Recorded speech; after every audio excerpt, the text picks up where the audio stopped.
On this channel, we've covered a lot of expensive and highly modified cars as they challenged records, roads, and authority. But how do the police fight back against these high-speed purebreds? Today, they have all kinds of high-tech gadgetry, but in 1960s Rome, they didn't have as many options, and underworld crime was flourishing. Desperate for a solution, the chief of police turned to his officers and asked if they had any ideas. At first, there was silence. But then, one of the top drivers in the force, Armando Spatafora, stepped up to answer the chief's quandary. His solution? A Ferrari, Your Excellency. Everyone was shocked, but shortly after, Armando found himself seated in the world's first Ferrari cop car and began carving out a legacy so unbelievable that it even inspired a movie. This is the story of the Lynx and the Black Panther Ferrari police car.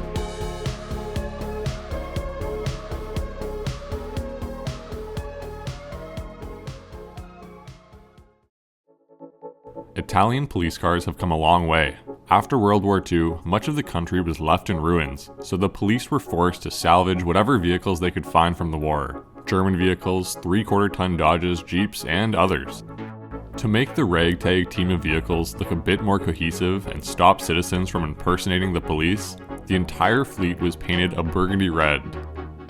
A few years later, once Italy got back on its feet, they brought out the next series of cop cars, and the first of the iconic Black Panthers, the Alfa Romeo 1900. With the curved roofline, black paint, and aggressive look, many said that the Alfa looked like a panther, or Pantera, ready to attack.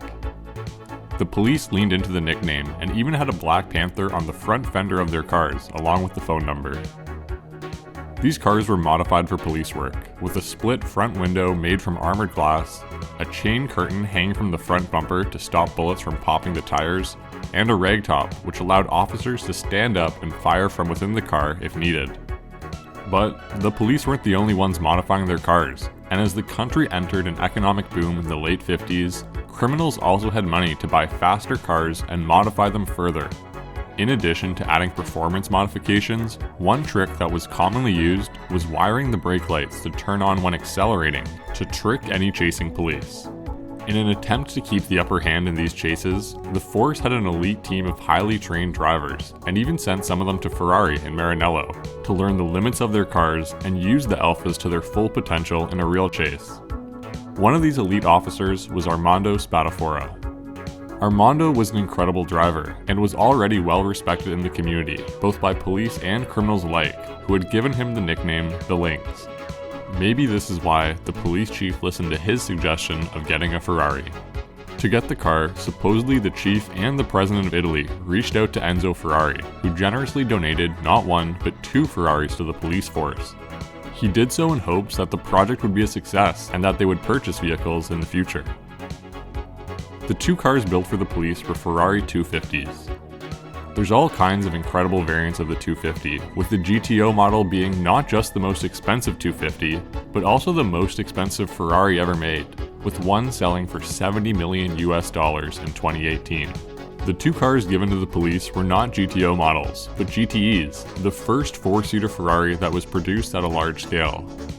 The Pininfarina designed car had a Colombo 3-liter V12 at its heart, making around 237 horsepower, a huge improvement over the Alfa Romeo 1900, which couldn't even muster triple digits. To train for the newfound power, 3 other elite officers joined Armando, and they piled into his personal Fiat 500 to make the trip to Maranello, the home of Ferrari. During training, Armando rose to the occasion, and his driving prowess even caught the attention of Enzo Ferrari himself. Apparently, Enzo offered a job to Armando as a driver, but he denied the offer, explaining that he thought the career change might be a bit too dangerous for him and that he'd stick to chasing down gun-toting criminals.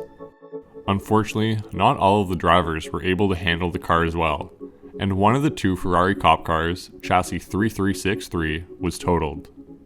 Some say this happened at training and that the driver was killed in the incident, while others claim that the crash happened a few weeks later during an actual chase. Regardless, it was the end of the car, and the superstitious Enzo Ferrari had the remains completely disintegrated. The surviving 250, chassis 3999, was equipped with a blue light, siren, radio, and Black Panther on the fender before making the trip back to Rome in 1962.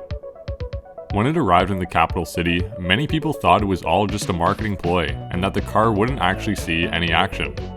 But Armando had other plans for it, and it wasn't long before he caught a Jaguar Mark II 3.8, which they hadn't been able to keep up with until then. Some criminals still doubted Spatafora and the Ferrari though, and even called in to report themselves just for a chance to challenge the newly formed duo. However, it didn't take long before they realized this wasn't a game they were going to win, and soon there was even an Dodge making the rounds. This warning translates to say that if you go around late in the evening, watch out for the Panther, but if you go out later still, beware of Spatafora. The streets of Rome soon became familiar with the sound of the Ferrari's V12 roaring around town. Despite the boisterous exhaust, some say Armando didn't use the sirens near the Vatican City, as he didn't want to wake the Pope. The citizens loved hearing stories of the arrests and seeing the Ferrari around town. On the other hand, criminals feared the car, but couldn't help but respect Armando. Unlike the other 250, Spatafora had managed to keep his Ferrari in great shape for a couple years. But that changed after his most dramatic chase in 1964. Again, there are different accounts of this tale.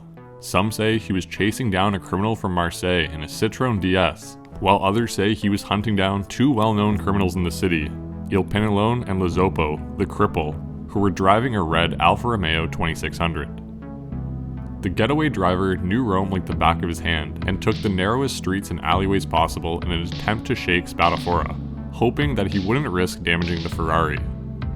However, that didn't work, so in a last-ditch effort, the culprit decided to take a risk he was certain Armando wouldn't do in the expensive Ferrari, and launched his car down the Spanish Steps next to the Trinita de Monte church.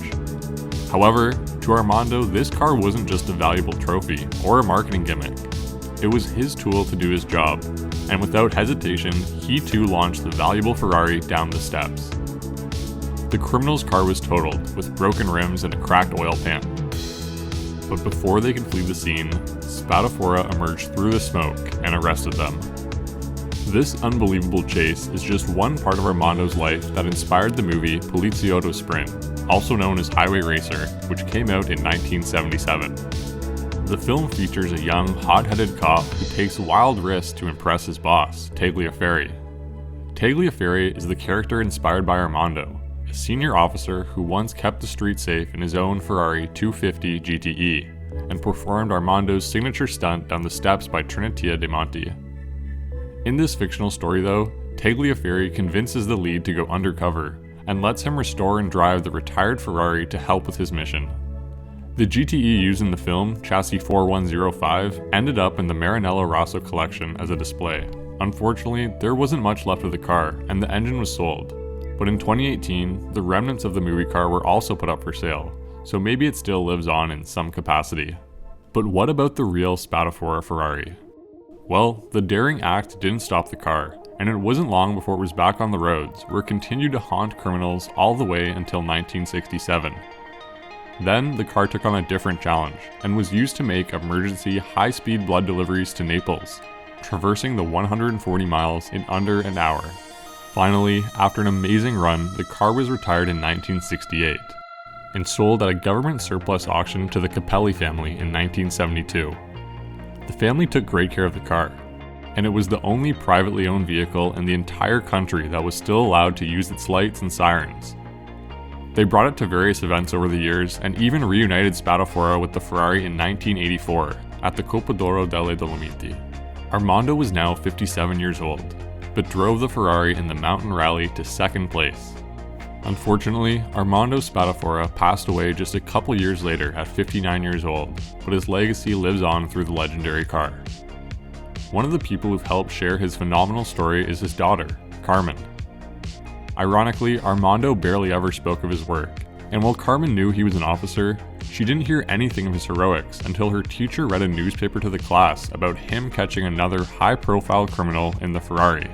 But when she asked to see the car, Armando initially brushed her off. Like many of the people we've talked about on this channel, he too had dedicated his life to being the best at what he did, and had to sacrifice time with his family to do so.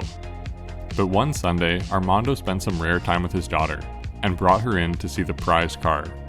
Carmen watched as her father proudly showed off the gorgeous vehicle and heard the roar of the engine firsthand, a roar which might have woken some people up but also made citizens feel safe, knowing Armando and the Ferrari were on the case. Suddenly, it clicked. She could see his passion spilling over and finally understood what his career and the car meant to him. In 2010, Carmen released a book recounting tales of her father's escapades and smiles proudly in interviews, explaining that the Ferrari reflects his legacy. While the 250 police car still has a few battle scars from its trip down the steps, it's still in incredible shape and even has the original paint. Recently, the car was for sale, and while the price wasn't disclosed, I'm sure it wasn't a small sum for such an amazing piece of history. Today, there are some new Ferrari police cars out there, and the Italian force recently used a Lamborghini Huracan modified with a refrigeration unit to race a kidney from Padua to Rome, over 300 miles in just 2 hours. So while there's still room for supercars to be superheroes and save lives, I somehow doubt that any of them will ever match the legacy of Armando Spatafora and his Black Panther Ferrari. I really hope you enjoyed this story, which was suggested by one of the awesome subscribers here, Mr. Devil's Tier. As always, thank you so much for watching and supporting the channel. I'm still just blown away by all the love lately. I was out of the country for my day job, which delayed this video a bit, but I'm excited to get back on the horse and start digging into some bigger videos. Anyways, thank you again for watching, and I hope you have a great day.